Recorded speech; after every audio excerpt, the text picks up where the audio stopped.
तो चलिए शुरू करते हैं हम क्वेश्चनों को सॉल्व करना। देखिए पहला विकल्प है परिमेय संख्या होगी, तो इनमें से नीचे हमें 4 विकल्प दिए हुए हैं, √2 और √3, √9 और √7। तो इसमें से कौन सी परिमेय संख्या होगी? तो इसका राइट आंसर हो जाएगा ऑप्शन नंबर सी। ठीक है, ये जो है इसका option number C right answer होगा, यानी √9 जो है इसमें एक परिमेय संख्या है। चलिए अब हम चलते हैं नेक्स्ट विकल्प पर। क्वेश्चन नंबर 2 है किसी द्विघात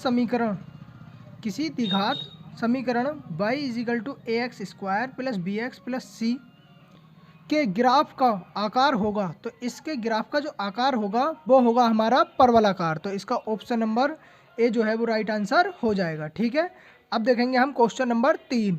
तो क्वेश्चन नंबर 3 है हमारा कि समीकरण निकाय x/a = y/v, ax + by = ax² + b² = y का मान होगा।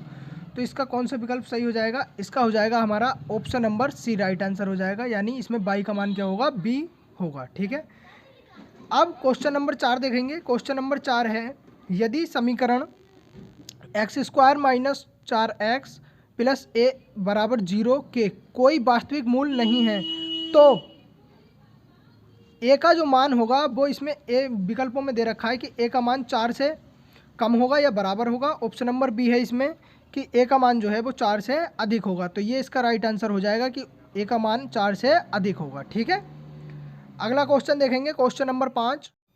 तो क्वेश्चन नंबर 5 है कि अनुक्रम √2 फिर कोमा अगला पद है 2√2 फिर अगला पद है 3√2, तो इसी प्रकार ... 10वां पद होगा इसका। तो 10वां पद हो जाएगा 10√2।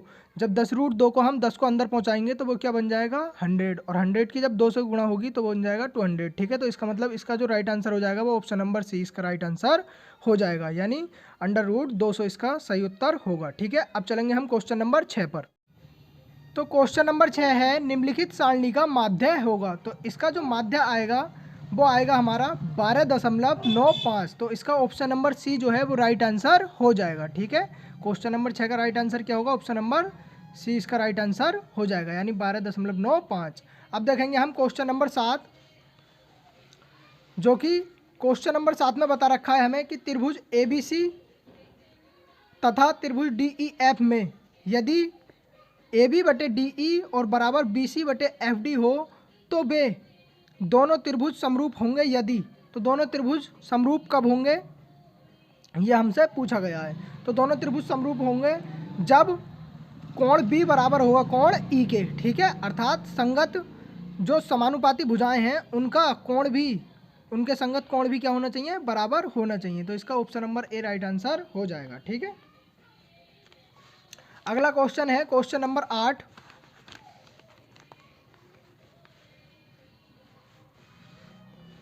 क्वेश्चन नंबर 8 देखेंगे हम। तो क्वेश्चन नंबर 8 है हमारा कि शीर्ष इतने और इतने वाले त्रिभुज का परिमाप होगा। तो त्रिभुज का परिमाप क्या हो जाएगा? इसका आएगा परिमाप ऑप्शन नंबर सी इसका राइट आंसर होगा 12। ठीक है, तो जिसके शीर्ष ये है दे रखे हैं तो उस त्रिभुज का परिमाप कितना हो जाएगा? त्रिभुज का परिमाप हो जाएगा 12। ठीक, अगला क्वेश्चन नंबर 9 है यदि 3 tan a = 4 हो तो sec a का मान होगा। तो sec a का मान कौन सा होगा इसमें? तो sec a का मान हो जाएगा ऑप्शन नंबर डी, इसका राइट आंसर होगा 5/3। ठीक है, तो ये इसका राइट आंसर हो जाएगा। ठीक है, अगला देखेंगे हम क्वेश्चन नंबर 10। अब क्वेश्चन नंबर 10 है हमारा कि tan α + cot α बराबर 5 हो तो tan² α + cot² α का मान क्या होगा? तो इसका मान हो जाएगा ऑप्शन नंबर सी इसका राइट आंसर होगा कितना? 23 इसका राइट आंसर हो जाएगा। ठीक है, अब देखेंगे हम क्वेश्चन नंबर 11। क्वेश्चन नंबर 11 है कि यदि sin θ बराबर cosec θ, यदि sin θ बराबर cosec θ तथा θ का जो मान है वो 0 से बड़ा है और π/2 से छोटा है या बराबर है, तो θ का मान कौन सा होगा इनमें से? यानी ऐसा मान θ का बताना है हमें जिसमें sin θ और cos θ के मान दोनों के बराबर होते हों। तो ये π/2 इसमें राइट आंसर हो जाएगा, यानी कि sin π/2 और cosec π/2 का मान जो होता है वो दोनों का बराबर होता है। तो इसका ये राइट आंसर हो जाएगा। ठीक है, अगला है क्वेश्चन नंबर 12। क्वेश्चन नंबर 12 है कि यदि sin θ - cos θ बराबर 0 हो तो sin की घात 4θ और प्लस cos की घात 4θ का मान होगा। तो इसका मान हो जाएगा ऑप्शन नंबर बी 1/2, इसका राइट आंसर होगा। ठीक है, अगला क्वेश्चन है क्वेश्चन नंबर 13 कि एक बिंदु Q से वृत्त के वृत्त पर स्पर्श रेखा की लंबाई 24 सेमी है तथा क्यू की वृत्त के केंद्र से दूरी 25 सेमी है, तो वृत्त की त्रिज्या क्या होगी? तो वृत्त की त्रिज्या क्या हो जाएगी इसकी? 7 सेमी हो जाएगी। ठीक है, ऑप्शन नंबर ए इसका राइट आंसर होगा। अब हम चलेंगे क्वेश्चन नंबर 14 पर। क्वेश्चन है, यदि एक बिंदु P से O केंद्र वाले किसी वृत्त पर PA PB स्पर्श रेखाएं परस्पर 80 के कोण पर झुकी हों तो कोण POA का मान कितना होगा? तो इसका मान हो जाएगा ऑप्शन नंबर 20 का राइट आंसर हो जाएगा। ठीक है, यानी 50 डिग्री होगा। ठीक, अगला क्वेश्चन नंबर 15 देखेंगे।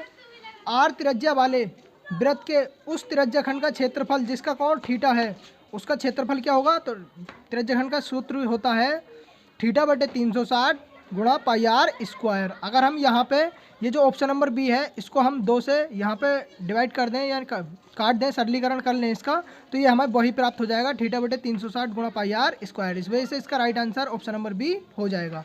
अगला क्वेश्चन देखेंगे। क्वेश्चन नंबर 16 है, एक ठोस पाइप का व्यास 4 सेमी है तथा उसकी ऊंचाई 20 सेमी है, तो पाइप में प्रयुक्त धातु का आयतन कितना होगा? तो इसमें आयतन कितना हो जाएगा? 80 सेमी इसका आयतन हो जाएगा। ठीक है, अर्थात ऑप्शन नंबर डी जो है इसका राइट आंसर होगा। ठीक, अगला देखेंगे।